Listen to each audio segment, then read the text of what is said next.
Vous écoutez le podcast Fluidité, épisode numéro 13. Aujourd'hui, vous allez tout savoir sur le Tour de France, alors restez à l'écoute.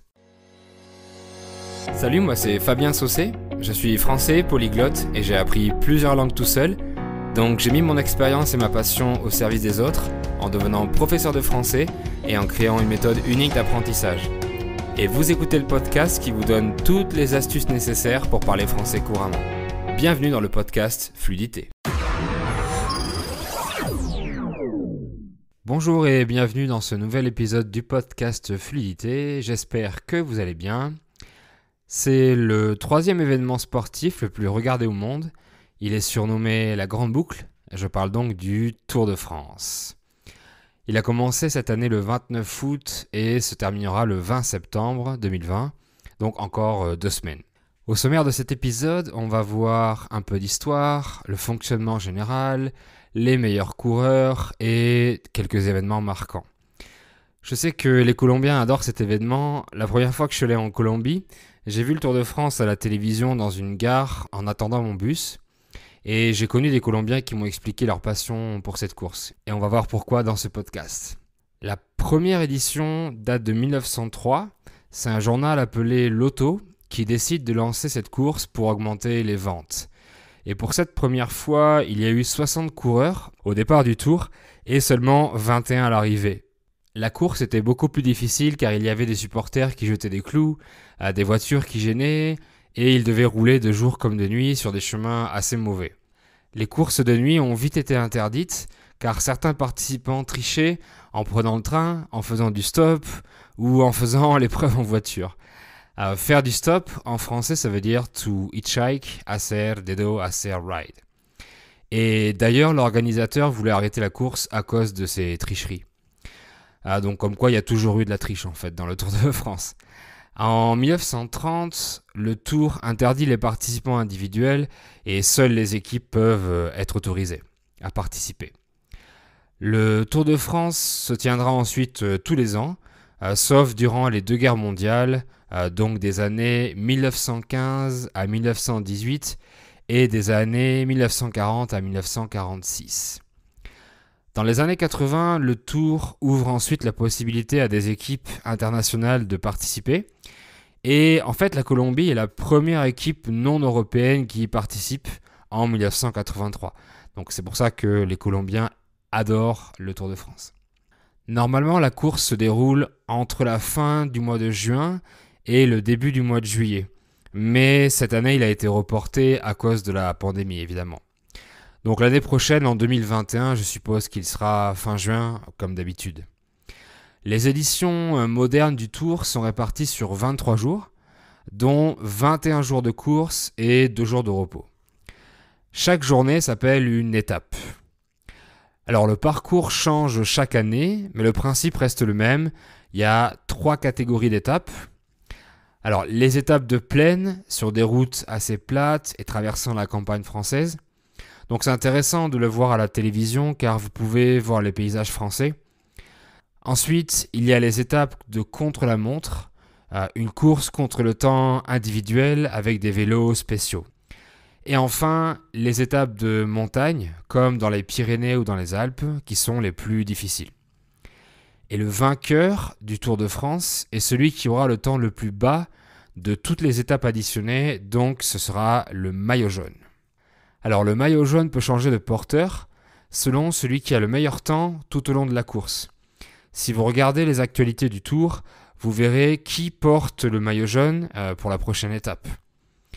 Il y a d'autres maillots comme le maillot vert qui est donné au meilleur sprinter, le maillot à pois, blanc avec des pois rouges, qui est attribué au meilleur grimpeur, donc celui qui fait les meilleurs temps dans les montées, et aussi le maillot blanc qui récompense le meilleur coureur de moins de 25 ans. Les coureurs au sein d'une même équipe doivent porter les mêmes dossards qui ont les couleurs de l'équipe et le nom des sponsors écrit dessus. Quand les participants roulent ensemble, ils forment un peloton, autrement dit la masse de cyclistes regroupés. Et il y a différentes techniques et stratégies de formation de peloton d'une équipe selon les vents, parce que ceux qui sont en tête se fatiguent beaucoup plus que ceux du milieu et encore plus que ceux qui sont à l'arrière du peloton par exemple. Donc il y a différentes stratégies pour le peloton. Parfois les cyclistes qui sont à l'arrière vont devant. Ensuite ce sont ceux qui sont au milieu qui se retrouvent à l'arrière, etc. qui font des rotations. Pour effectivement que ce ne soit pas toujours les mêmes qui soient devant.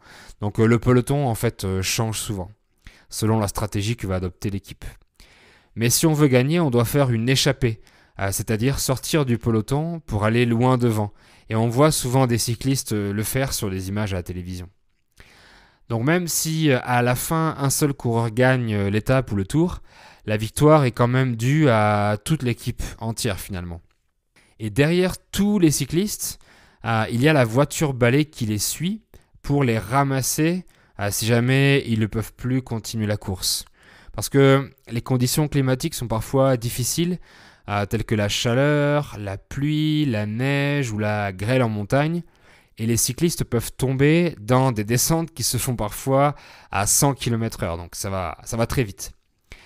En France, il y a environ 10 millions de spectateurs qui vont voir le Tour de France sur place pour supporter les joueurs sur le côté de la route.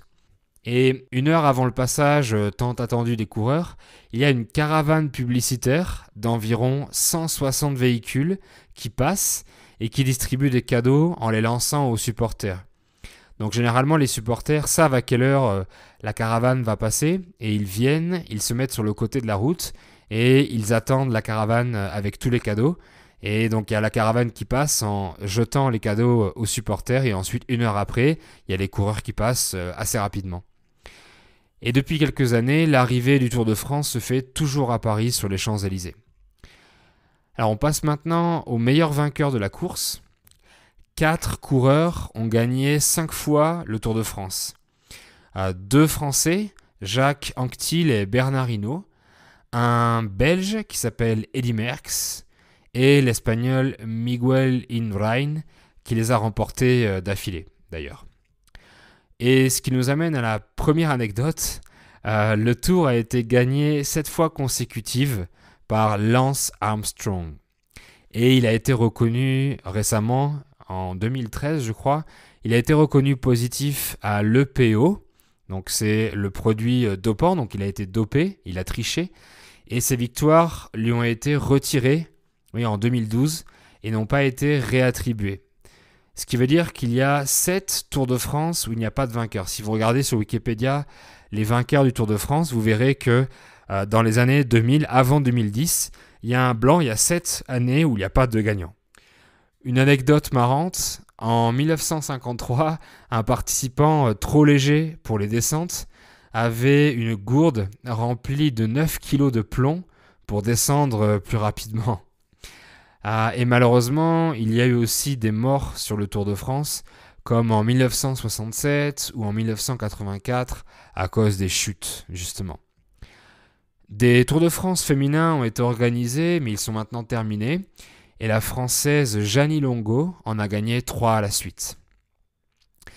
Voilà, maintenant vous en savez plus sur cet événement incroyable qui fait partie de la culture du pays. Vous pouvez visiter le site internet officiel du Tour qui s'appelle letour.fr, dont je mettrai le lien dans la transcription sur mon site. Et vous y verrez plein d'informations comme les étapes, la liste des chaînes françaises ou mondiales qui diffusent l'événement, ou encore les réseaux sociaux du Tour de France pour ne rien manquer pour suivre toute l'actualité en direct. Voilà, vous êtes libre de mettre un commentaire sur mon site en bas de la transcription. Et vous pourrez avoir la transcription écrite de l'épisode, ce qui est très pratique si vous êtes débutant ou si vous voulez réécouter l'épisode une deuxième fois en lisant le texte et en cherchant les mots que vous ne connaissez pas par exemple. Et n'oubliez pas que si vous voulez écouter du français, je vous propose toujours un guide gratuit de contenu et d'outils de plus de 80 pages avec les séries, les chaînes YouTube, les artistes du moment et toutes les explications et les liens cliquables directement dans le PDF. Donc vous allez sur lefranchouté.com/es et vous téléchargez le guide gratuit PDF dans votre boîte mail. Je vous remercie d'avoir écouté ce podcast et je vous dis à bientôt pour un nouvel épisode. Bye.